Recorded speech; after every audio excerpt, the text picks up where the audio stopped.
As you said, their bodies have never been found, but she is being charged with murder. Now, she's been in a psychiatric hospital for several years. 2 young children vanish without a trace. Somebody's seen something. Hours later, their mother also goes missing. Days of searching lead to a strange development. Their mother is found. Wandering the streets, sneaking in buildings. But the mysteries surrounding her odd behavior and her missing children have only deepened. Catherine হগেল 3 সন্তানের মা, যার ওপর অভিযোগ ছিল তারই 3 বছরের মেয়ে স্যারা এবং 2 বছরের ছেলে জেকবের হত্যার। স্যারা এবং জেকব হঠাৎই উধাও হয়ে যায়, কিন্তু তাদের বাবা ট্রয় টার্নারের মতে ক্যাথারিনই তাদের সন্তানদের খুন করেছে। 2013 সালে ক্যাথারিন হগেলকে প্যারানয়েড সিজোফ্রেনিয়াতে আক্রান্ত বলে চিহ্নিত করা হয়। সিজোফ্রেনিয়া হলো এমন একটি মানসিক স্বাস্থ্য সমস্যা যা মানুষের মস্তিষ্কের বিভিন্ন অংশকে ব্যাহত করে। এই অবস্থা সাধারণত আপনার চিন্তা করার ক্ষমতা, স্মৃতি এবং ইন্দ্রিয়গুলিকে প্রভাবিত করে। সিজোফ্রেনিয়ায় আক্রান্ত ব্যক্তিরা সাধারণত কোনটি আসল এবং কোনটি মিথ্যা তা বোঝার জন্য লড়াই করেন। তাদের প্রায়শই হ্যালোসিনেশন এবং বিভ্রম হয় এবং তারা অসংগঠিত চিন্তাভাবনার সাথে লড়াই করে। ক্যাথারিনের এই সিজোফ্রেনিয়া রোগের জন্যই তাকে একটি মানসিক হাসপাতালে পাঠানো হয়েছিল। স্যারা এবং জেকব 2013 সালে মন্টগোমেরি কাউন্টি, মেরিল্যান্ড থেকে নিখোঁজ হয়েছিল, কিন্তু তাদের নিখোঁজ হওয়ার পেছনে তাদেরই মা ক্যাথারিনের হাত ছিল বলে জানা যায়। ক্যাথারিনকে মানসিক হাসপাতাল থেকে একটি গ্রুপ হোমে মুক্তি দেওয়া হয়েছিল এবং পরবর্তীকালে সে তার সন্তানদের এবং তাদের বাবা ট্রয় টার্নারের সাথে মেরিল্যান্ড থাকতে ফিরে আসে। ক্যাথারিন একটি ডে প্রোগ্রামে ছিল এবং তার ঔষধও চলছিল, তাই তার পরিবার দ্বারা সিদ্ধান্ত নেওয়া হয়েছিল যে তাকে বাচ্চাদের সাথে একা রাখা হবে না। 2014 সালের 7 সেপ্টেম্বর ক্যাথারিন তার 5 বছরের ছেলে স্যারা এবং জেকব সহ তার বাবা মার বাড়িতে ছিল। ক্যাথারিন তাদের জানায় সে পিৎজা আনতে যাচ্ছে এবং সে তার সাথে জেকবকেও নেয়। 2 ঘন্টা পর ক্যাথারিন পিৎজা ছাড়াই বাড়ি ফেরে এবং জেকবও তার সাথে ছিল না। ক্যাথারিন জানায় সে জেকবকে তার একটি বন্ধুর বাড়িতে রেখে এসেছে। তার বাবা মা এই কথাটিকে বিশ্বাস করে এবং তারা ক্যাথারিন সহ তার বাকি 2 বাচ্চাকে নিয়ে ক্যাথারিনের বাড়িতে ফিরে যায়। এই অবধি জানা যায় জেকব তার একটি বন্ধুর বাড়িতে আছে, আর বাড়িতে ক্যাথারিন, স্যারা এবং তার 5 বছরের ছেলে ছিল, যে জেকব আর স্যারার বড় দাদা। সেদিনই ট্রয় নাইট শিফটে ছিল। বাড়িতে ফিরে সে জেকবের রুমে যায়। গিয়ে জেকবকে না পেয়ে ট্রয় ভেবেছিল সে তার বড় দাদার সাথে ঘুমোতে চলে গেছে, যেমনটি মাঝে মধ্যেই ঘটত। জেকব যে আদৌ বাড়ি ছিল কিনা তা হয়তো ট্রয় জানত না। পরের দিন সকালে ট্রয় স্যারা, জেকব সহ ক্যাথারিনকে খুঁজে না পাওয়ায় যখন পুলিশের কাছে জানানোর জন্য ফোন করতে যাচ্ছিল, তখন ক্যাথারিন ফিরে আসে। ট্রয় তাকে স্যারা এবং জেকবের ব্যাপারে জিজ্ঞেস করায়। ক্যাথারিন জানায় সে তাদের জার্মানটাউন এমডি এর একটি শিশু ডে কেয়ারে নিয়ে গিয়েছিল এবং সেই সেন্টারে তাদের রেখে এসেছে।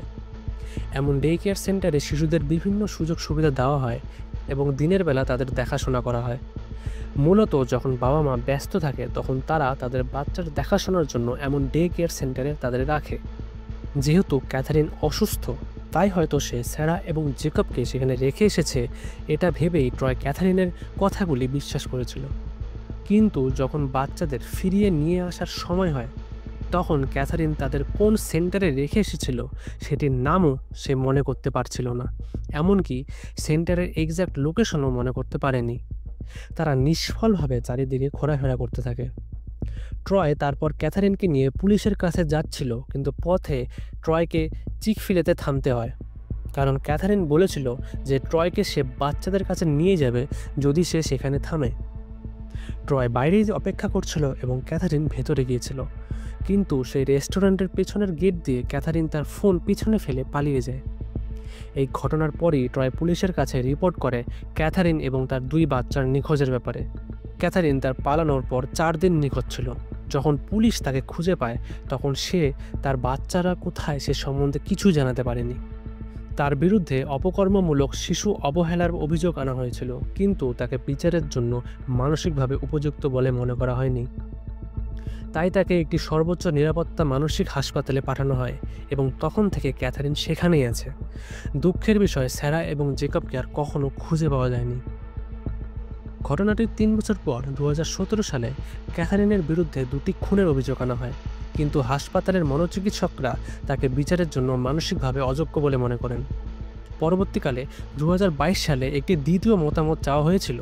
সেখানে ডাক্তার এই সিদ্ধান্তে সম্মত হন যে ক্যাথারিন বিচারের জন্য মানসিকভাবে উপযুক্ত নয়। মেরিল্যান্ড আইন অনুযায়ী ক্যাথারিনকে 5 বছরের জন্য তার মানসিক অসুস্থতার ফলে বিচারের জন্য অযোগ্য ঘোষণা করা হয়, যার ফলে তার উপর থাকা সমস্ত খুনের অভিযোগগুলি বাদ দিতে হয়েছিল। তাকে হাসপাতালে থাকার আদেশ দেওয়া হয়েছিল কারণ সে নিজের এবং বাকিদের জন্য বিপজ্জনক ছিল। পরিবারের কিছু সদস্য মনে করেন যে ক্যাথারিন মানসিকভাবে অসুস্থতার ভান করছে। যতবারই তাকে তার বাচ্চাদের কথা জিজ্ঞেস করা হয় তখন সে শুধু একটুকুই বলে যে তারা নিরাপদে আছে। কিন্তু ট্রয় টার্নার বিশ্বাস করে ক্যাথারিনই স্যারা এবং জেকবকে খুন করেছে। 2025 সালের 23শে জুলাই ক্যাথারিনকে হাসপাতাল থেকে ছেড়ে দেওয়া হয়েছিল, যদিও তার অ্যাটর্নি বলেছে যে ক্যাথারিন পুরোপুরি ঠিক না হওয়ায় তাকে এখনও নাগরিক কারাবাসের অধীনে রাখা হয়েছে। এই ঘটনাটি লোকসম্মুখে আসার পর প্রসিকিউটররা দ্রুত ক্যাথারিনের বিরুদ্ধে পুনরায় অভিযোগ দায়ের করে এবং তাকে হেফাজতে নেয়। 4 আগস্ট তার একটি বন্ড শুনানির কথা ছিল, কিন্তু এখনও পর্যন্ত নতুন প্রমাণের বিষয়ে কোনো তথ্য নেই এবং মনে হচ্ছে প্রসিকিউটররা হাসপাতাল থেকে ক্যাথারিনকে ছেড়ে দেওয়ার সুযোগটি কাজে লাগিয়েছে। স্যারা এবং জেকবকে শেষবারের মতো সেপ্টেম্বর 7, 2014-এ তাদের মায়ের সাথে দেখা গিয়েছিল। 11 বছর পরও তাদের আর খুঁজে পাওয়া যায়নি। তাদের একটি ফটোও অনলাইনে পোস্ট করা হয়, যেটায় তাদের 10 বছর পরে যেমন দেখতে হবে তা দেখানো হয়, যার ফলে কেউ এখনকার অবস্থায় তাদের দেখে শনাক্ত করলে পুলিশের কাছে জানাতে পারে।